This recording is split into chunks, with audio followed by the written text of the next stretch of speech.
And we talk about the Super Bowl. Of course, you got to also talk about the halftime show. Bad Bunny is this year's headliner, and he recently talked about his rise to global superstardom. I wasn't looking for anything of this. I wasn't looking for the album of the year at the Grammys, also the Latin Grammys.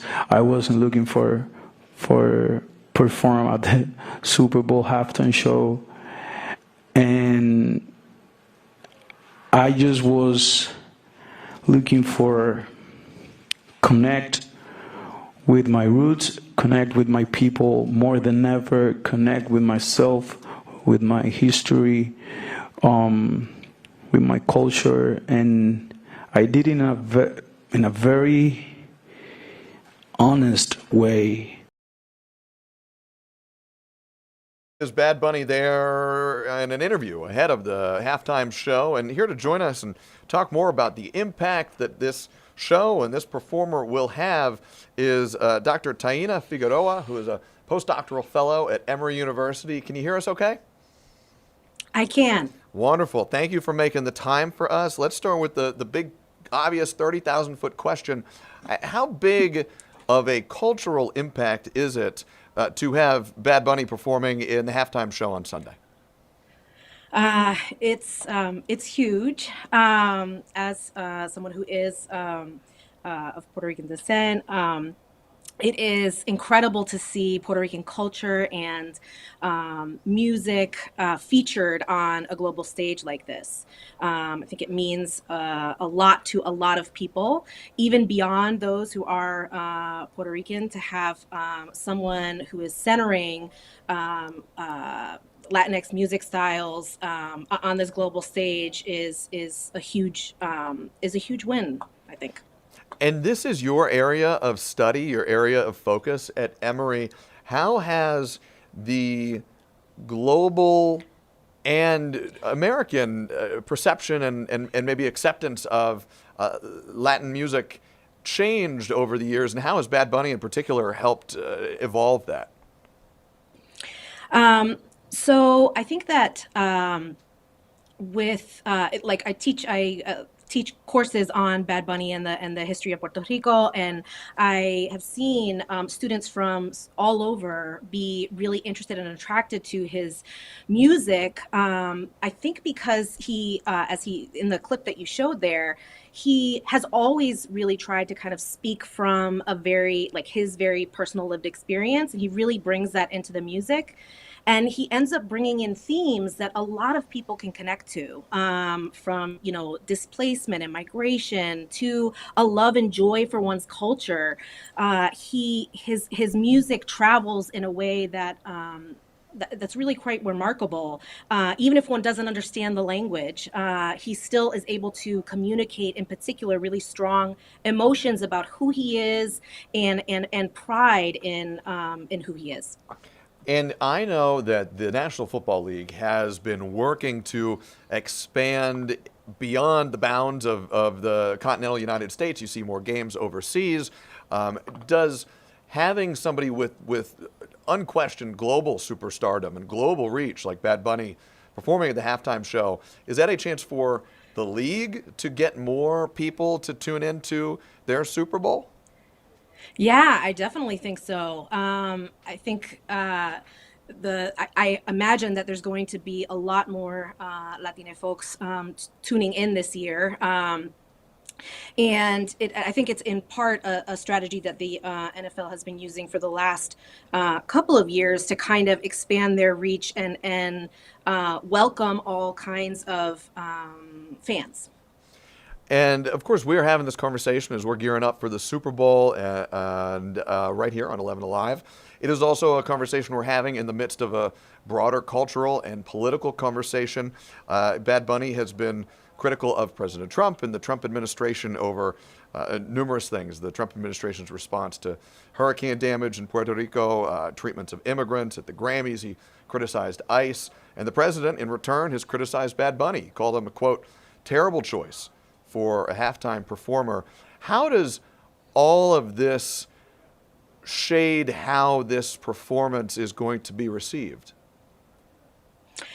I think that one of the things that Bad Bunny has always been really good at is sort of capturing the mood of a moment, and it's why his music has the impact it does. And um, he has always had very he's always been very sort of vocally upfront about in particular what Puerto Ricans and sort of a larger, broader Latina community is struggling or grappling with. And um, I think to have this on the the stage of the Super Bowl is to recognize that this is actually the moment that we're living. I don't know that Bad Bunny is is presenting anything but a real recognition of the kind of sort of tensions that are a part of a lot of folks' everyday lives right now.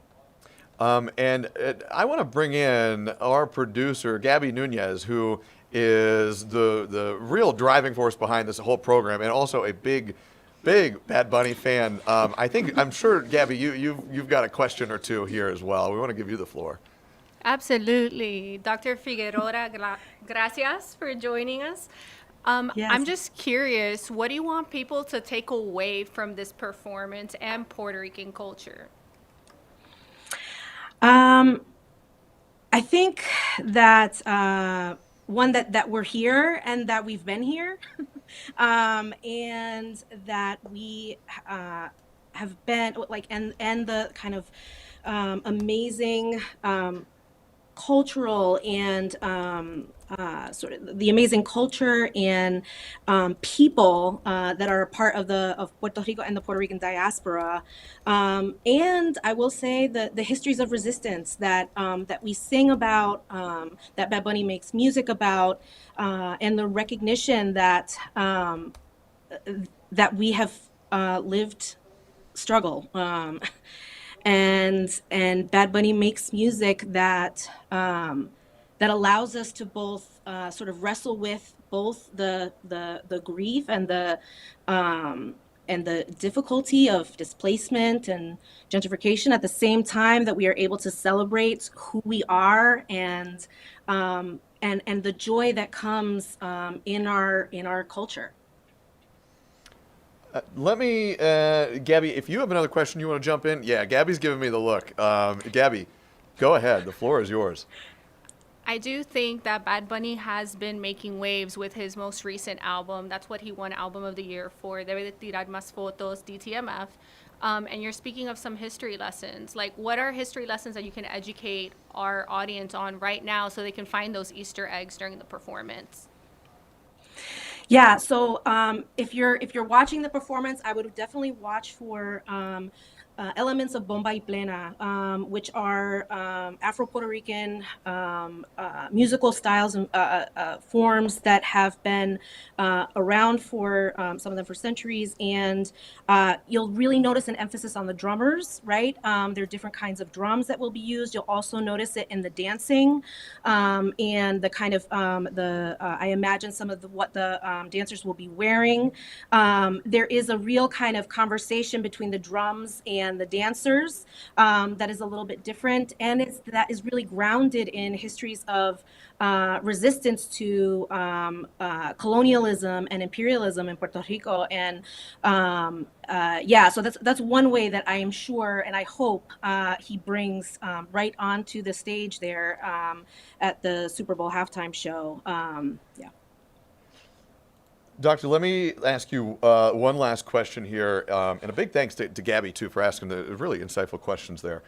We're short on time. We've talked about history, we've talked about culture and politics here, but let's end here. Just the music itself. This is going to be the kind of halftime show where you're going to want to get up off your couch and move. This is the kind of music that gets you wanting to dance.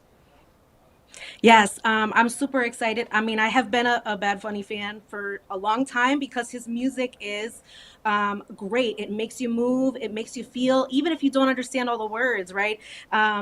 He still communicates a real sort of a passion in in the music itself. And so I imagine I would definitely, even if you think that you may not know the right steps, it's gonna make you move. That's for sure.